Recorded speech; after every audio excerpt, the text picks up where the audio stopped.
Assalamualaikum warahmatullahi wabarakatuh. Halo sahabat UT, pada kesempatan kali ini kita akan belajar mengenai karakteristik demografi, ekonomi, dan sosial konsumen. Pada pembahasan ini kita akan tahu bagaimana cara produsen memenuhi kebutuhan seorang konsumen sesuai dengan karakteristik demografi, sosial, dan ekonomi konsumen. Pada pembahasan pertama, kita akan belajar tentang subbudaya yang di dalamnya terdapat karakteristik demografi. Karakteristik demografi sendiri meliputi usia, jenis kelamin, serta pendidikan dan pekerjaan. Sahabat UT, kita harus tahu bahwa perusahaan sering menggunakan usia sebagai dasar pengelompokan konsumen dan segmentasi pasarnya. Sebagai contoh, iklan susu. Perusahaan akan menciptakan produk yang sesuai dengan kebutuhan usia konsumen. Dari bayi, kemudian dewasa, bahkan sampai tua pun disediakan susu atau produk khusus untuk memenuhi kebutuhan mereka. Selanjutnya adalah jenis kelamin. Perbedaan jenis kelamin akan mempengaruhi kebutuhan dan selanjutnya akan menentukan bentuk dan jenis produk yang akan dikonsumsi untuk memenuhi kebutuhannya tersebut. Terakhir adalah pendidikan dan pekerjaan. Perlu kita ketahui bahwa pendidikan akan mempengaruhi nilai-nilai yang dianut seseorang dan juga pendidikan akan mempengaruhi selera terhadap barang dan jasa.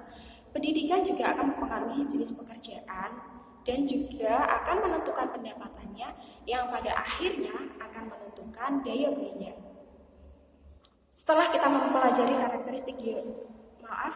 karakteristik demografi, kita masuk pada pembahasan karakteristik ekonomi konsumen, yaitu pendapatan, kemudian pengeluaran dan kredit. Pendapatan akan menentukan daya beli seorang konsumen. Para pemasar dan produsen sering menggunakan pendapatan sebagai dasar untuk melakukan segmentasi atau pengelompokan konsumen. Kemudian pengeluaran dan kredit. Pengeluaran sering digunakan sebagai indikator untuk memprediksi pendapatan konsumen.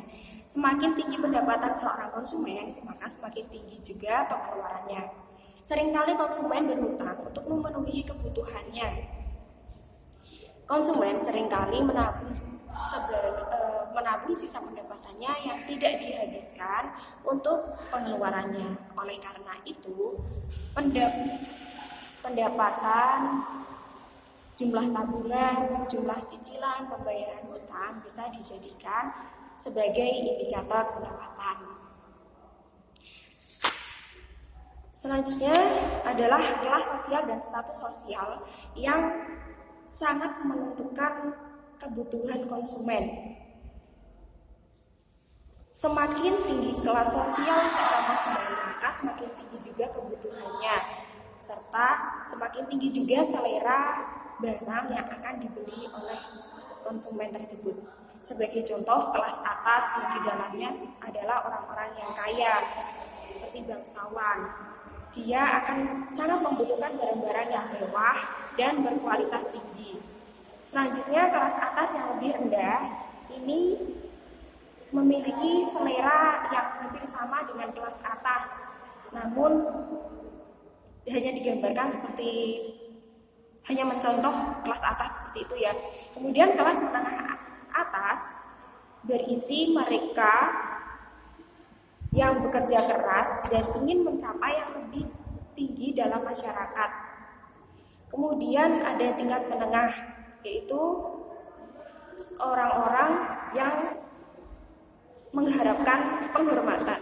Selanjutnya kelas bawah atas, yaitu mereka yang hanya bisa memenuhi kebutuhannya untuk saat ini. Kebiasaan membeli mereka dipengaruhi oleh budaya mereka dan subbudaya mereka. Yang terakhir adalah kelas bawah. Mereka hidup dalam kemiskinan total. Fokus utama mereka adalah untuk memenuhi kebutuhan dasar fisiologis mereka. Dan kebanyakan dari mereka hanyalah